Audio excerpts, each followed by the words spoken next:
हे student, आप सभी का बहुत बहुत स्वागत है आज के इस वीडियो लेक्चर में।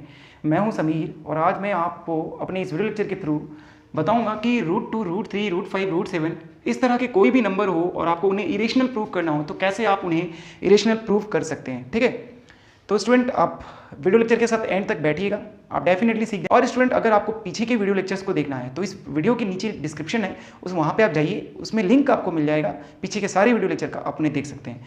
या फिर आपको पूरा प्लेलिस्ट एक साथ देखना है खोल करके ओपन करके, तो आप पूरा 10th क्लास का तो देखना है प्लेलिस्ट, तो आप ऊपर अभी आई बटन आएगा, वहाँ पर आप जाओ और वहाँ पर क्लिक करोगे तो आपको पूरा प्लेलिस्ट मिल जाएगा वीडियो का और आप देख सकते हो आराम से।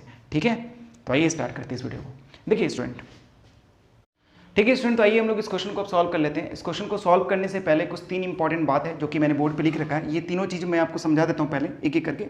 ठीक है, अगर आप ये 3 चीज़ समझ गए तो आपसे ये क्वेश्चन बन जाएगा इजी तरीके से। ठीक है, और ये 3 चीज़ बहुत हार्ड नहीं है स्टूडेंट, आप ये तीनों चीज़ पहले से जानते हो। एक बार मुझे आपको एक बार रिकॉल कराना है, देखना आप इनमें जो भी बातें लिखी गई है ना, आप पहले से इन चीज़ों को जानते हो।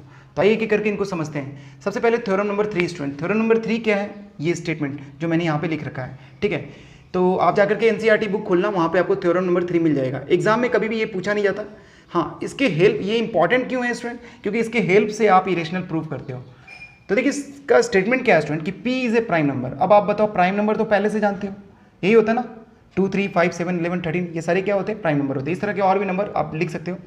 तो प्राइम नंबर का डेफिनेशन क्या होता है? जो खुद के टेबल से डिवाइड हो और किसी के टेबल से डिवाइड ना हो, या फिर 1 से डिवाइड हो। ठीक है, खुद के टेबल से या फिर 1 से, तो वो प्राइम नंबर होता है। तो ये सारे प्राइम नंबर है। ठीक है, उसके बाद ए क्या है? ए के बारे में क्या बोला गया स्टूडेंट? पॉजिटिव का इंटीजर। तो आप देखो, पॉजिटिव का इंटीजर 1 से लेकर इन्फिनिटी तक होता है।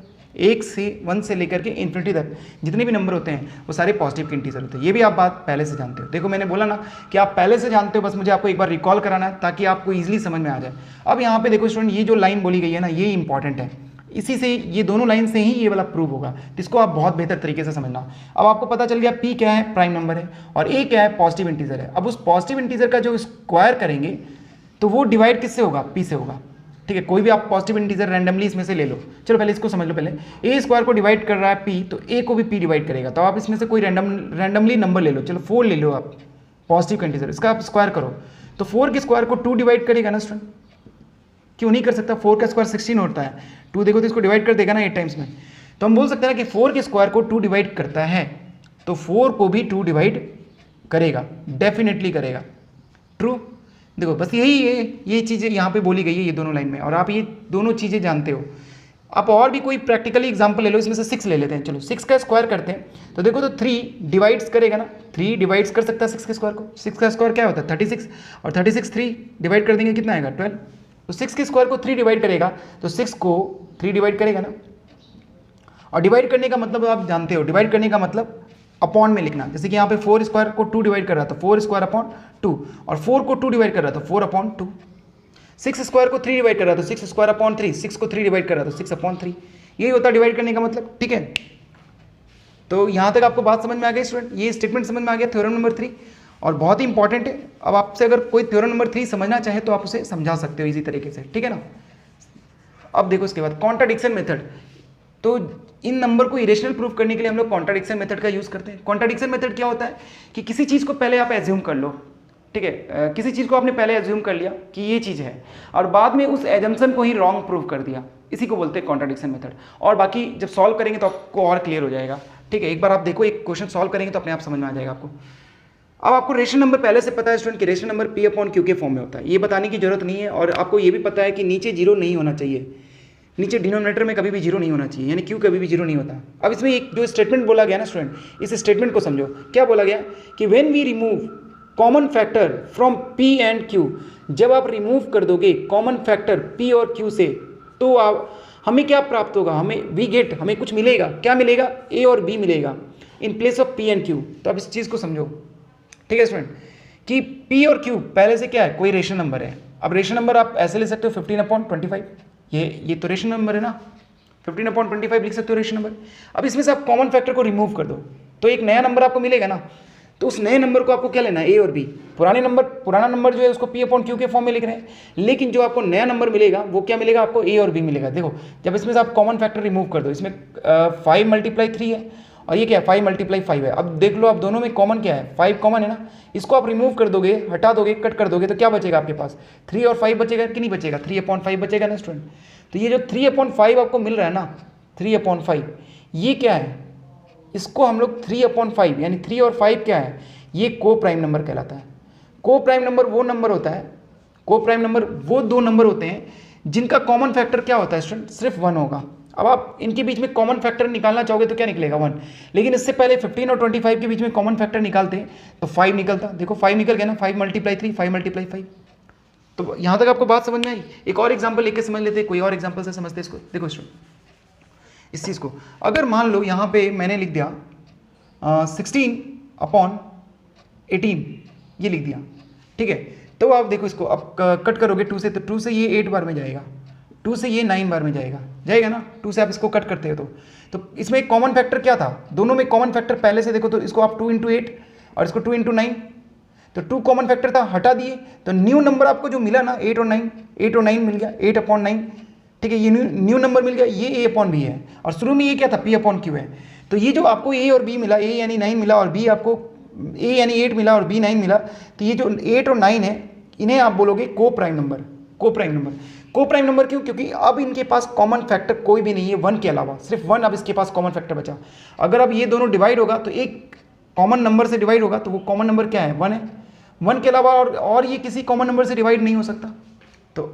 तो को प्राइम नंबर आपको समझ में आया स्टूडेंट। को प्राइम नंबर क्या होता है, को प्राइम नंबर वो नंबर होते हैं, वो दो नंबर होते हैं जिनका कॉमन फैक्टर सिर्फ और सिर्फ 1 होता है, ठीक है।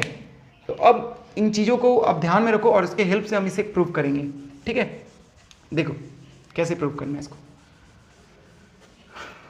ठीक है। आइए देखिए, √2 को आपको इरेशनल प्रूव करना है, तो मैंने कहा था ना कॉन्ट्राडिक्शन मेथड लगाएंगे। तो सबसे पहले हम लोग एज्यूम कर लेंगे कि लेट √2 बी रेशनल, इसको हम लोगों ने क्या एज्यूम कर लिया, रेशनल एज्यूम कर लिया। देखो इरेशनल प्रूव करना है बट मैंने इसे एज्यूम क्या कर लिया, रेशनल, ठीक है। तो इसी तरह से आपको करना है, पहले आप इसे रेशनल एज्यूम कर लोगे। अब √2 को आप A/B के फॉर्म में लिखोगे। अब आपको पता है A और B क्या है, A एंड B आर को प्राइम नंबर, ठीक है। अब आपके माइंड में ये आ रहा होगा कि सर रेशनल होता तो उसको तो P/Q के फॉर्म में लिखते हैं, तो √2 P/Q के फॉर्म में होगा। हाँ √2 P/Q के फॉर्म में लिखोगे आप, सही है, बट आपने P और Q में से कॉमन फैक्टर निकाल दिया तो अब आपका नंबर क्या बच गया, A और B बच गया, जो कि को प्राइम नंबर है। और को प्राइम नंबर का मीनिंग क्या हुआ, यहाँ पे लिख देता हूँ मैं कि A and B has only common factor 1, ठीक है। A और B के पास सिर्फ कॉमन फैक्टर क्या होगा 1 होगा, 1 के अलावा कोई और नहीं होगा, ठीक है। तो ये चीज़ हुआ। अब आप इसे क्या करो, क्रॉस मल्टीप्लाई कर दो, तो √2B = क्या हो जाएगा, A हो जाएगा स्टूडेंट। अब बोथ साइड स्क्वायरिंग कर दो, बोथ साइड आप इसका क्या कर दो, स्क्वायर कर दो, ठीक है। इसको आपने क्रॉस मल्टीप्लाई किया, अब आपको क्या करना है, बोथ साइड स्क्वायरिंग। तो आप बोथ साइड जब स्क्वायरिंग करोगे तो देखो क्या आपको मिलेगा, इधर √2 का स्क्वायर हो जाएगा, √2B का स्क्वायर हो जाएगा और इधर A का स्क्वायर हो जाएगा। तो √2B का स्क्वायर करोगे तो 2B स्क्वायर आएगा और इधर A स्क्वायर आएगा। अब इस 2 को डिवाइड में भेज दो तो B स्क्वायर को छोड़, B स्क्वायर को इधर ही रहने दो, A स्क्वायर के नीचे क्या आ जाएगा 2, ठीक है। तो आप देखो स्टूडेंट यहाँ पे क्या है, इसको आप ऐसे लिख सकते हो ना, 2 डिवाइड्स A स्क्वायर। अब 2 क्या है, प्राइम नंबर है, अब प्राइम नंबर A स्क्वायर को डिवाइड कर रहा है, तो आप ये भी तो बोल सकते हो ना कि 2 डिवाइड A, ठीक है। यहाँ तक आपको बात समझ में आई, ये चीज़ अभी मैंने आपको बता दिया है। तो आप बताओ A/2 आपको डिवाइड को हम लोग कैसे लिख सकते हैं, A/2, A²/2 तो लिखा हुआ है, A/2 नहीं लिखा हुआ तो वो लिख दिया। तो A/2 को अब आपको ले लेना है C, और C क्या होगा, कोई भी पॉजिटिव इंटीजर होगा, ठीक है। तो अब A को यहाँ रहने दो, 2 को उधर भेज दो, तो 2C हो गया। वापस से बोथ साइड स्क्वायरिंग कर दो, बोथ साइड स्क्वायरिंग, ठीक है, बोथ साइड स्क्वायरिंग। तो अब बोथ साइड आप स्क्वायर करोगे तो आपको क्या मिलेगा स्टूडेंट, यहाँ पे A² = 4C²। अब A² का वैल्यू यहाँ से, इसको फर्स्ट मान लेते हैं हम लोग, फर्स्ट इक्वेशन। तो फर्स्ट से इसमें A² का वैल्यू लाके पुट करो, तो फर्स्ट से जब आप A का वैल्यू यहाँ पे लाके पुट करोगे A² का, तो क्या आएगा 2B² = 4C²। अब 2 से ये डिवाइड हो जाएगा स्टूडेंट 2 टाइम्स में, ठीक है। तो B² के नीचे 2 आ जाएगा और इधर क्या बचेगा C²।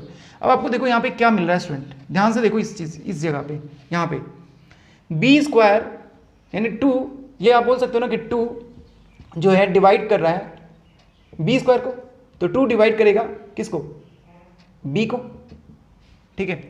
अब आप यहाँ पे एक चीज़ ध्यान देना स्टूडेंट, यहाँ पे ध्यान दो, ये वाला चीज़ स्टेटमेंट पे ध्यान दो और ये वाला स्टेटमेंट पे ध्यान दो, ठीक है। अब आप इस स्टेटमेंट को कोई ले लो, सेकेंड ले लो और इसको थर्ड ले लो, ठीक है, थर्ड ले लो। अब सेकेंड और थर्ड से आप बोल सकते हो ना, from second and third we can say that A and B has common factor 2। Third, second और थर्ड इक्वेशन से आप क्या बोल सकते हो कि आपके पास A और B के पास क्या आ गया, कॉमन फैक्टर 2 आ गया। बट आपने यहाँ पे क्या स्टेटमेंट लिखा था कि A और B के पास कॉमन फैक्टर क्या होगा, सिर्फ 1 होगा। तो ये 2 कैसे आ गया? मतलब अब ये कॉन्ट्राडिक्शन हो गया ना, यहाँ पे विरोध हो गया ना ये चीज़, कि आपने थोड़ी देर पहले क्या बोला था कि ए और बी का कॉमन फैक्टर क्या होगा, सिर्फ 1 होगा। बट अब यहाँ पे ए और बी के पास कॉमन फैक्टर क्या आ गया स्टूडेंट, 2 आ गया। तो ये चीज़ क्या कर रहा है, दिस कंट्राडिक्ट, ये चीज़ कंट्राडिक्ट कर रहा है, दिस कंट्राडिक्ट आवर स्टेटमेंट। यह जो अभी चीज़ आया ये कॉन्ट्राडिक्ट कर रहा है, ये विरोध कर रहा है हमारे ऊपर वाले स्टेटमेंट को। और दिस इज अराइज, और ये क्यों आ रहा है, ये कॉन्ट्राडिक्शन क्यों हो रहा है, ये कॉन्ट्राडिक्ट कर रहा है हमारे ऊपर के स्टेटमेंट को। और ये कॉन्ट्राडिक्शन क्यों हो रहा है, तो ये कॉन्ट्राडिक्शन अराइज हो रहा है due to our wrong assumption, ठीक है, हमारे रॉन्ग एजम्पशन की वजह से ये चीज़ें हो रहा है, रॉन्ग एजम्पशन। तो हमने रॉन्ग क्या एजम्पशन किया है कि √2 को रेशनल एजम कर लिया है, ठीक है, रॉन्ग एजम्पशन, ठीक है। तो हेंस इस तरह से आप बोल सकते हो कि √2 क्या है, √2 इज इरेशनल, √2 क्या होगा, इरेशनल होगा, ठीक है। तो इस तरह से आपने √2 को इरेशनल प्रूव कर दिया। अब आप √3 को भी इसी तरह से सेम प्रूव करोगे, ठीक है, √5 को, √7 को, इस तरह से सारे नंबर को आप इसी तरह से इरेशनल प्रूव करोगे, ठीक है।